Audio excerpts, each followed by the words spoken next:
नमस्कार दोस्तों, upgrade your skill YouTube channel में मैं आशीष कुमार आपका स्वागत करता हूं। आशा करता हूं आप सब स्वस्थ होंगे और अच्छे होंगे।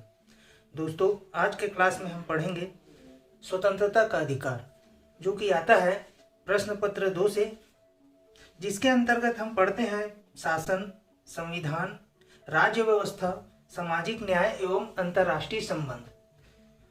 तो बिना लेट किए आज का क्लास स्टार्ट करते हैं। और यह है दोस्तों स्वतंत्र पक्षी। ठीक है, तो चलिए। स्वतंत्रता का अधिकार, राइट टू फ्रीडम।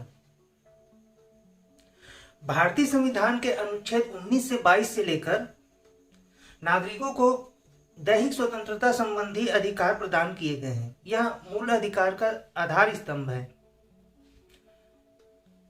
संविधान के अनुच्छेद 19 के तहत पहले आम नागरिकों को 7 मूल अधिकार प्रदान किए गए थे, किंतु 44वें संविधान संशोधन 1978 में संपत्ति के अधिकार को समाप्त कर दिया गया, अर्थात 19(1) के उपखंड च, जो कि 19(1) के उपखंड च के अंतर्गत ही संपत्ति का अधिकार आता था, उसे समाप्त कर दिया गया और उसे भाग 12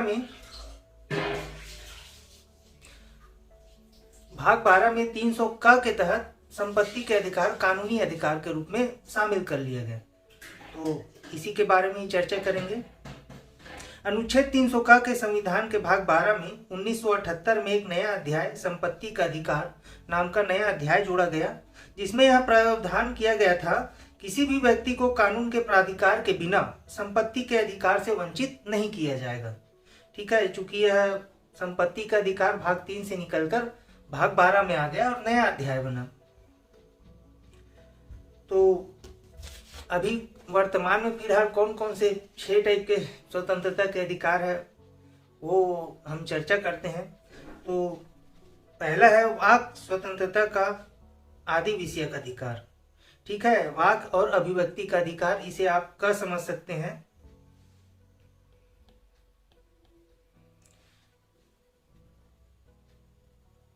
भारत के सभी नागरिकों को अपने विचार, शब्द, लेख, मुद्रण, चिन्ह या अन्य किसी भी प्रकार से वह अपने विचारों को व्यक्त करने की स्वतंत्रता है। ठीक है, भारत के सभी नागरिकों को अपने विचार, शब्द, लेख, पत्र, मुद्रण, चिन्ह या अन्य किसी भी प्रकार से वह अपने विचारों को व्यक्त करने की स्वतंत्रता प्रदान करता है। भाषण और विचारों के अभिव्यक्ति की स्वतंत्रता के साथ प्रेस की स्वतंत्रता भी शामिल है। याद रखेंगे, ये जो प्रेस की स्वतंत्रता है यह अनुच्छेद में उल्लेखित नहीं है, इसे हम 19(1) का के अंतर्गत मानते हैं। ठीक है, वनडे एग्जाम में डायरेक्ट आता है प्रेस की स्वतंत्रता का अधिकार किस अनुच्छेद में है, तो आपका आंसर होना चाहिए 19(1) का। ठीक है, आगे बढ़ते हैं। प्रेस की स्वतंत्रता के अंतर्गत विज्ञापन और सिनेमा को नहीं माना जाता है। याद रखेंगे, प्रेस की स्वतंत्रता के अंतर्गत विज्ञापन और सिनेमा को नहीं माना जाता है। भारत में प्रथम प्रेस आयोग 1954 के सुझाव के आधार पर 1956 में प्रेस परिषद अधिनियम पारित किया गया है।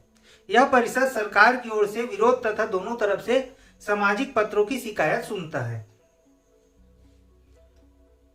सूचना का अधिकार अधिनियम सर्वप्रथम 5 दिसंबर 2002 को लोकतांत्रिक गठबंधन सरकार द्वारा सूचना का अधिकार अधिनियम पारित किया गया था। याद रखेंगे, सर्वप्रथम 5 दिसंबर 2002 को लोकतांत्रिक गठबंधन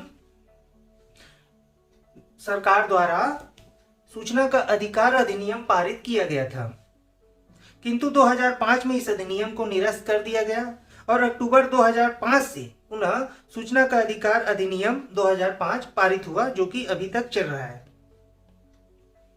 आगे बढ़ते हैं। सूचना का अधिकार अधिनियम का मुख्य उद्देश्य देश के नागरिकों को लोक प्राधिकारियों के पास सरकारी कामकाज से संबंधित सूचनाओं को प्राप्त करने का प्राधिकार देता है।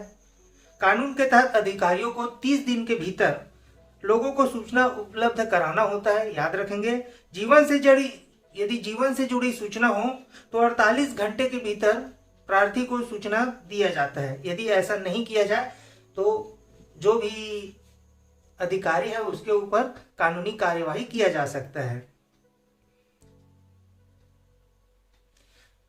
ठीक है, आगे बढ़ते हैं। बात करते हैं राष्ट्र ध्वज फहराना नागरिकों के मूल अधिकार में शामिल है। याद रखेंगे, राष्ट्र ध्वज फहराना नागरिकों के मूल अधिकार में शामिल है।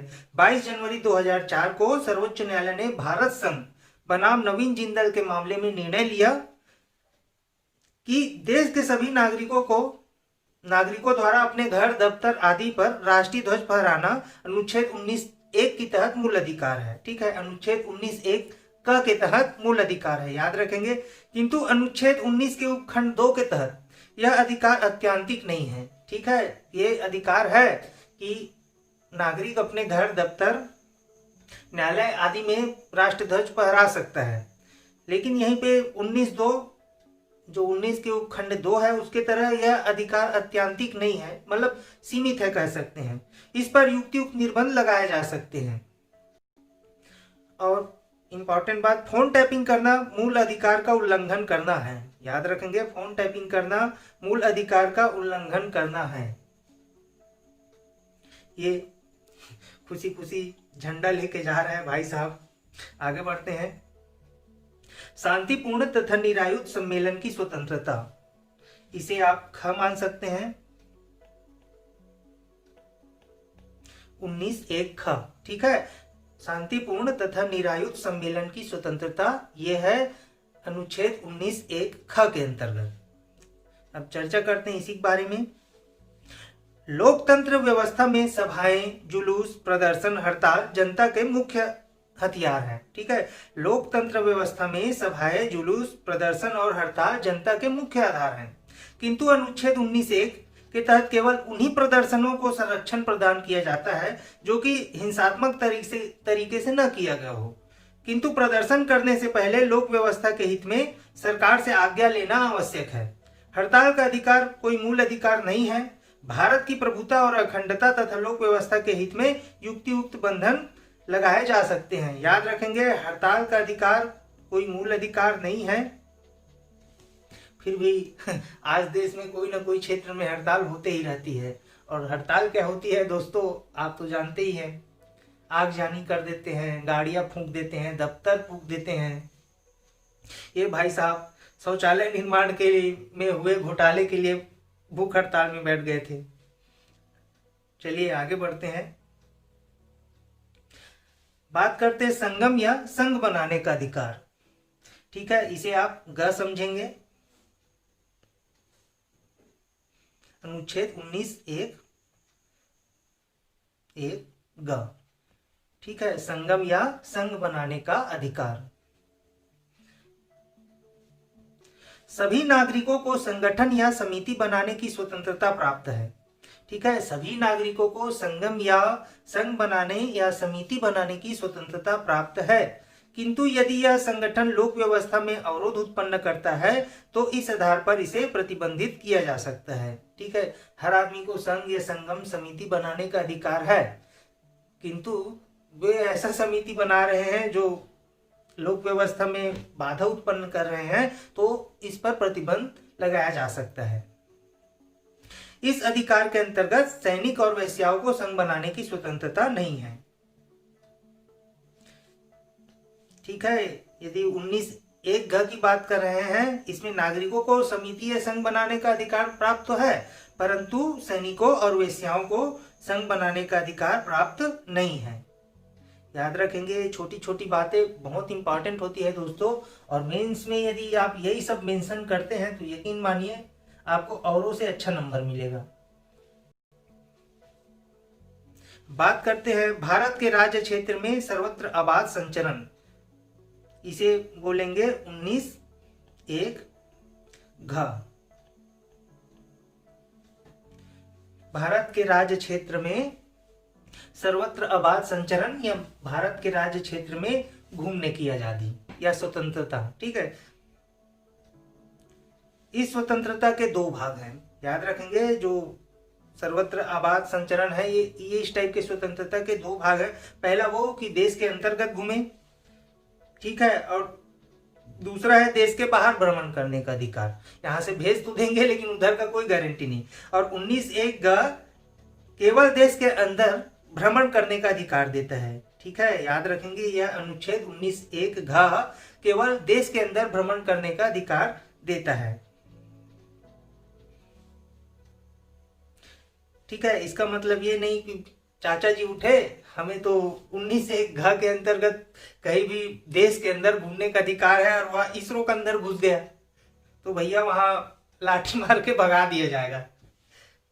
ठीक है, ना ही इसरो हो गया चाहे DRDO हो गया, ऐसी संगठनों में आपको स्पेशल परमिशन लेके ही जाना पड़ेगा। आगे बढ़ते हैं। भारत के राज्य क्षेत्र के किसी भाग में निवास करने और बस जाने की स्वतंत्रता, इसे हम ड मानेंगे, 19(1) ड। ठीक है, भारत के राज्य क्षेत्र के किसी भी भाग में निवास करने या बस जाने की स्वतंत्रता। तो यह भी स्वतंत्रता पूरी नहीं है दोस्तों। आप पूर्वोत्तर राज्य में जाके वहां जमीन नहीं ले सकते और ना ही वहां के निवासी बन सकते हैं। ऐसा क्यों? ऐसा इसलिए दोस्तों कि वहां की संस्कृति, वहां की जो जनजीवन है, उनकी संस्कृति के बचाव के लिए ऐसा किया गया है, ये कह सकते हैं। पहले तो कश्मीर में भी ऐसा नहीं था। अब हालांकि हम कश्मीर में जाके जमीनें खरीद सकते हैं, वहां के निवासी भी बन सकते हैं, परंतु पूर्वोत्तर राज्य में हम वहां जमीन नहीं खरीद सकते और ना ही वहां के निवासी बन सकते हैं। बात करते हैं इस अनुच्छेद की। यह अधिकार देश के अंदर कहीं भी जाने, अस्थायी रूप से रहने और किसी भी हिस्से में व्यवस्थित होने का अधिकार देता है, किंतु राज्य आम लोगों के हितों में तथा अनुसूचित जनजातियों की संस्कृति रिवाज के हितों के रक्षा के लिए बाहरी लोगों को उसके क्षेत्र में प्रवेश से प्रतिबंधित करती है। जो मैंने अभी बताया वही है। अब बात करते हैं, कोई वृत्ति, उपजीविका या व्यापार करने का अधिकार मान सकते हैं, और यह है दोस्तों 19(1)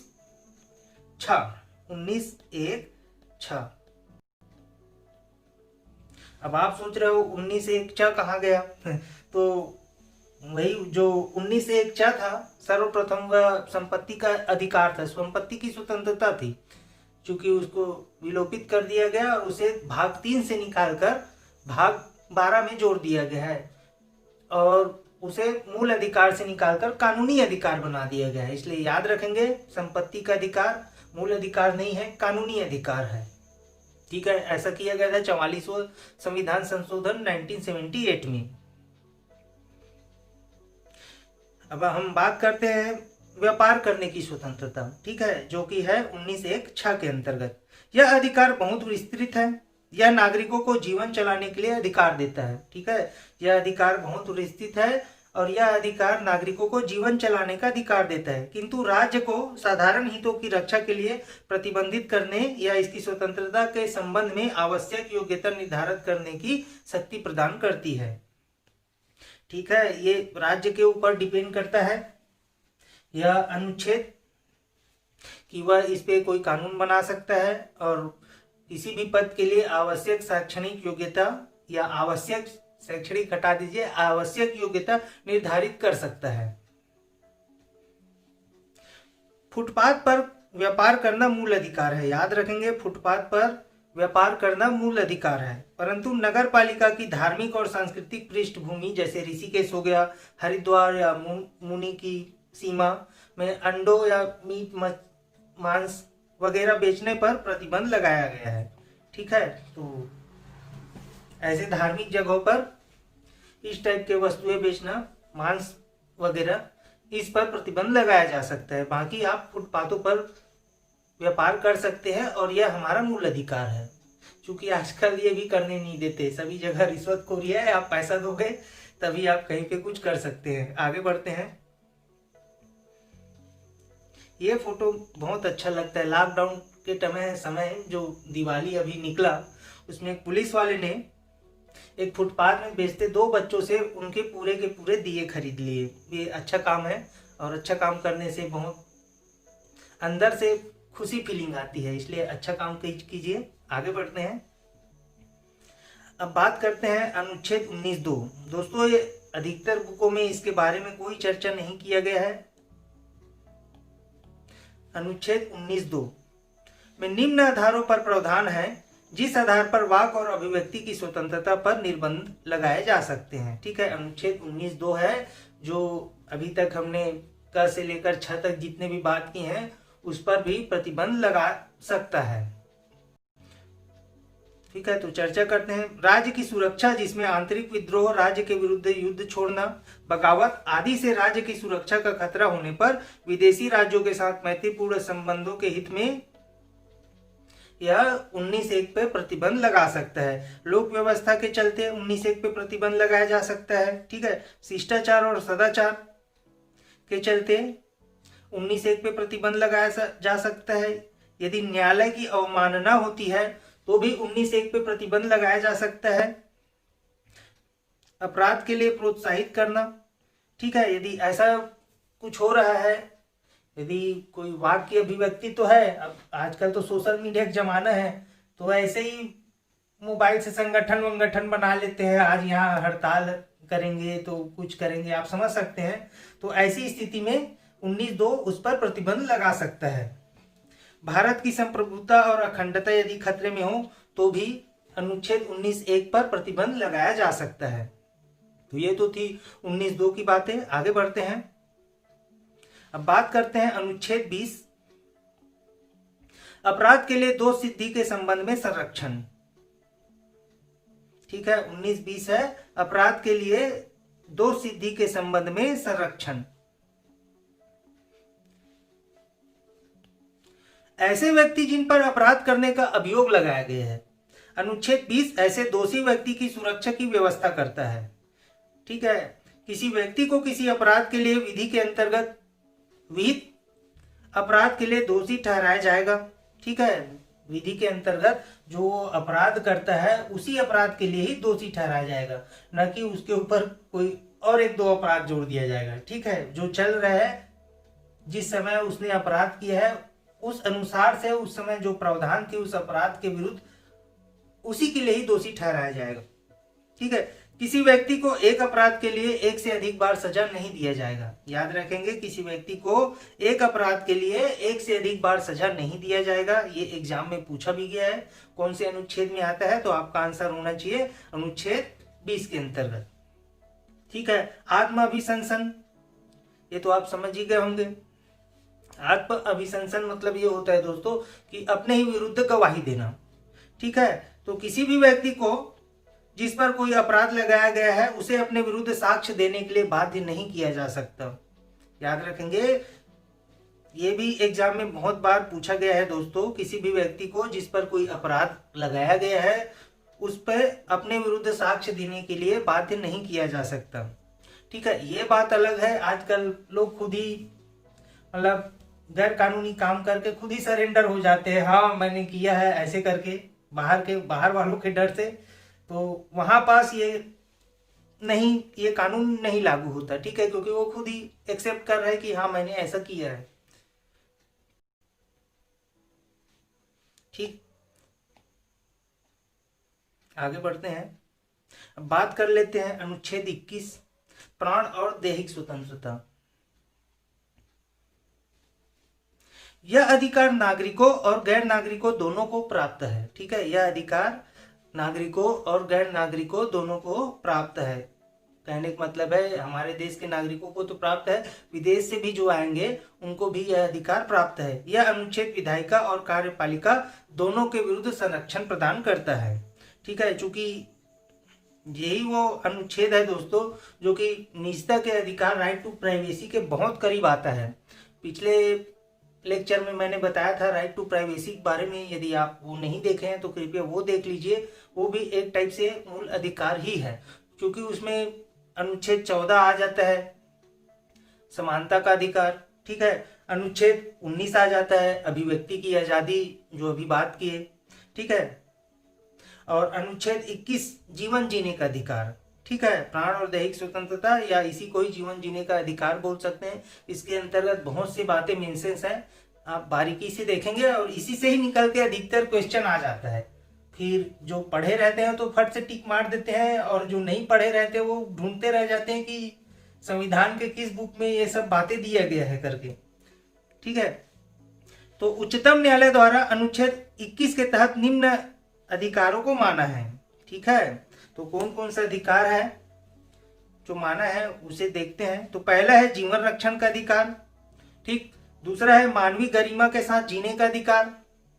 तीसरा, प्रत्येक व्यक्ति को आजीविका का अधिकार। चौथा, साफ पर्यावरण और प्रदूषित रहित पानी और हवा में जीने का अधिकार। ठीक। एकांत का अधिकार। ठीक है, सभी को एकांत का अधिकार है। और यही सब एग्जाम में आ जाता है, फिर जो नहीं पढ़े हैं वो हड़बड़ा जाते हैं कि ये कौन सा अनुच्छेद में है करके। वो खाली ऊपर ऊपर से पढ़ लेगा अनुच्छेद 21 प्राण और दैहिक स्वतंत्रता का अधिकार, बस छोड़ दिए, नीचे क्या है वो ध्यान ही नहीं देगा। ठीक है, तो ऐसा नहीं करना है। छठवां है निःशुल्क कानूनी सहायता का अधिकार। बहुत बार एग्जाम में आया है कि निःशुल्क कानूनी सहायता का अधिकार किस अनुच्छेद में उल्लेखित है।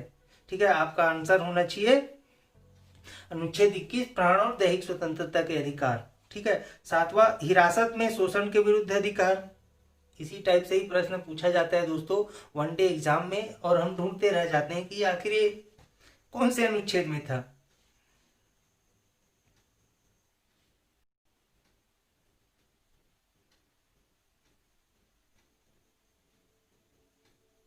ये क्या हो गया?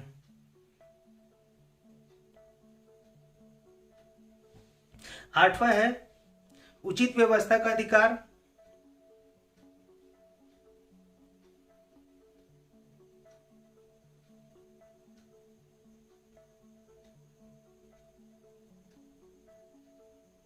माफ कीजिए दोस्तों, कुछ टेक्निकल प्रॉब्लम आ गई। आठवां उचित स्वास्थ्य और इलाज का अधिकार। नौवां है विदेश यात्रा का अधिकार। ठीक है, विदेश यात्रा का अधिकार हमें प्राप्त है अनुच्छेद 21 के तहत, जो कि है प्राण और दैहिक स्वतंत्रता के अधिकार के अंतर्गत। आगे बढ़ते हैं, बात करते हैं 10वां, 14 साल की उम्र तक निःशुल्क कानूनी सहायता का अधिकार। ये बहुत बार एग्जाम में आया भी है दोस्तों। ठीक है, 14 साल की उम्र तक निःशुल्क कानूनी सहायता का अधिकार, ये आता है अनुच्छेद 21 के अंतर्गत। ठीक है। बात 11, अमानवीय व्यवहार के विरुद्ध अधिकार।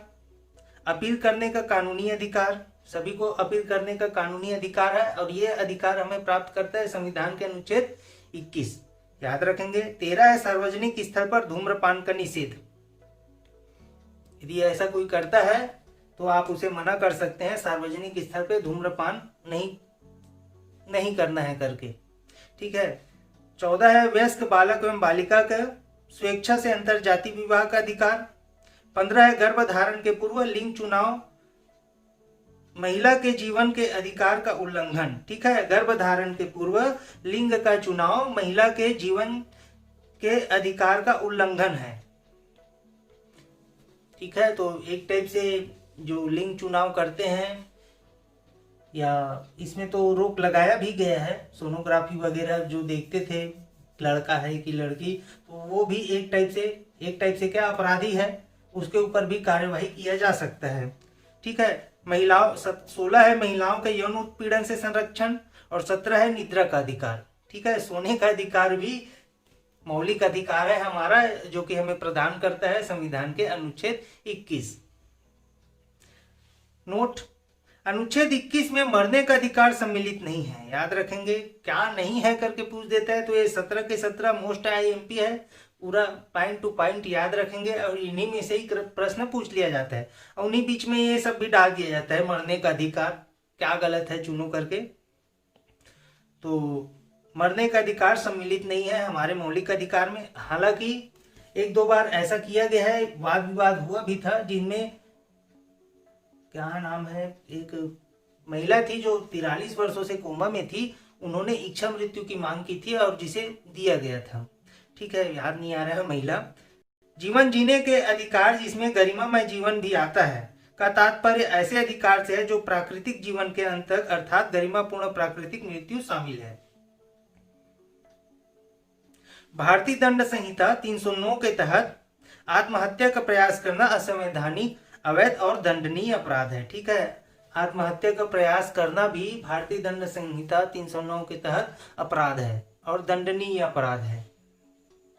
आगे बढ़ते हैं। 86वां संविधान संशोधन 2002 इस अधिनियम द्वारा अनुच्छेद 21 में क जोड़ा गया। ठीक है, जिस आधार पर यह उपबंधित करता है कि राज्य विधि बनाकर 6 वर्ष की आयु से 14 वर्ष की आयु के सभी बालकों के लिए निःशुल्क और अनिवार्य शिक्षा उपलब्ध करेगा। ठीक है, जो कि 10 में अपन बात किए थे। 14 वर्ष की उम्र तक निःशुल्क, अच्छा ये कानूनी सहायता था। ठीक है, ये 2002 में नया जोड़ा गया अनुच्छेद 21 का सभी बालक बालिकाओं को 6 वर्ष से 14 वर्ष तक के बालक बालिकाओं को निःशुल्क और अनिवार्य शिक्षा का प्रावधान करता है। आगे बढ़ते हैं, बात करते हैं अनुच्छेद 22। तो अनुच्छेद 22 है बंदीकरण एवं निरोध के विरुद्ध संवैधानिक संरक्षण। किसी व्यक्ति को गिरफ्तारी और निरोध से अनुच्छेद 22 द्वारा संरक्षण प्रदान किया गया है। ठीक है, किसी व्यक्ति को गिरफ्तारी और निरोध से अनुच्छेद 22 द्वारा संरक्षण प्रदान किया गया है। अब आप निरोध सोच रहे होंगे, निरोध क्या होता है? तो निरोध वो होता है दोस्तों जिसे शक के आधार पर पकड़ा जाता है।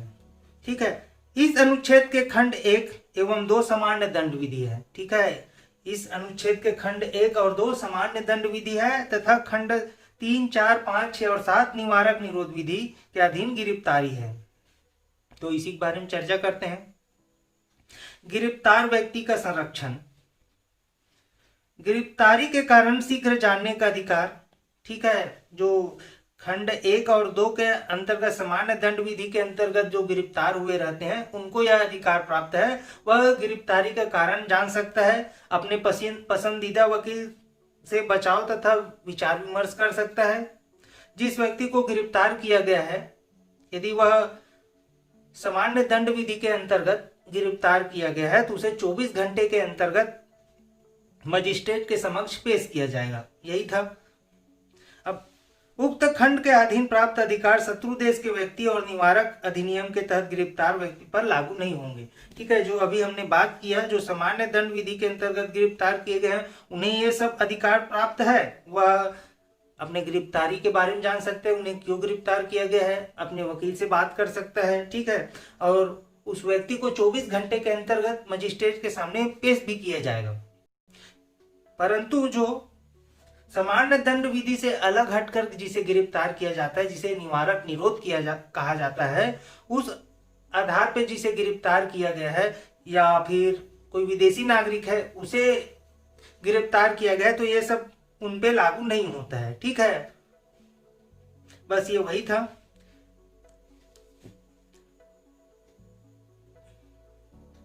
किंतु शत्रु देश का व्यक्ति खंड 4 और 5 के अधीन संरक्षण का दावा कर सकता है। ठीक है, यदि कोई दुश्मन देश का व्यक्ति है वह खंड 4 और 5 के अधीन संरक्षण का दावा कर सकता है, किंतु उक्त अधिकार संसद द्वारा विधि के अधीन होगा। यदि वह ऐसा दावा करता है तो इस पर संसद नियम बना सकती है कि उसे संरक्षण दिया जाए या नहीं दिया जाए। इसीलिए तो कसाब सालों तक मस्त यहाँ बिरयानी खाते रहा। आगे बढ़ते हैं, पॉइंट में आते हैं। निवारक निरोध अधिनियम, अनुच्छेद 22 के तहत प्राप्त अधिकार खंड 3 से 7 तक प्रावधान किया गया है। ठीक है, जो निवारक निरोध अधिनियम है यह अनुच्छेद 22 के तहत खंड 3 से 7 तक विस्तृत है, चूंकि खंड 1 से 2 सामान्य दंड विधि है। किंतु निवारक निरोध अधिनियम को परिभाषित नहीं किया गया है और इस अनुच्छेद में निवारक निरोध अधिनियम को परिभाषित नहीं किया गया है, किंतु इसका उद्देश्य है कि किसी अपराध को किए जाने से रोका जाए और अपराध करने वाले संभावित व्यक्ति को गिरफ्तार किया जाए। बस दोस्तों, इसे ही निवारक निरोध कहा जाता है। अब तक संसद द्वारा निम्न अधिनियम पारित किए गए हैं। निवारक निरोध से संबंधित अब तक संसद द्वारा निम्न निवारक निरोध अधिनियम पारित किए गए, जो देखते हैं। पहला, निरोध अधिनियम 1950। ठीक है, निरोध अधिनियम 1950। यह अधिनियम 31 दिसंबर 1969 तक अस्तित्व में था। ठीक है, 1 जनवरी 1970 में यह अधिनियम बंद हो गया, समाप्त कर दिया गया। दूसरा था राष्ट्रीय सुरक्षा अधिनियम, जिसे एनएसए बोला जाता है। ठीक है, यह भी निवारक निरोध अधिनियम के अंतर्गत इसे भी बनाया गया था। तीसरा था आंतरिक सुरक्षा अधिनियम 1971, जिसे मीसा कहा जाता है। ठीक है, यह अधिनियम अप्रैल 1979 में समाप्त हो गया। मीसा भी अप्रैल 1979 में समाप्त कर दिया गया। चौथा था विदेशी मुद्रा संरक्षण तथा तस्करी निवारण अधिनियम 1974।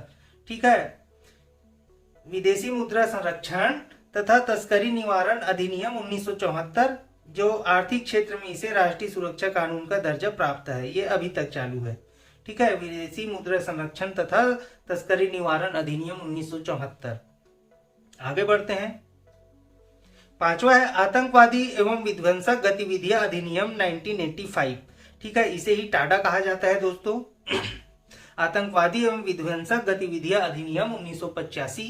ये डायरेक्ट प्रश्न पूछा जाता है, टाडा का गठन कब किया गया था, कब यह अधिनियम पारित किया गया था।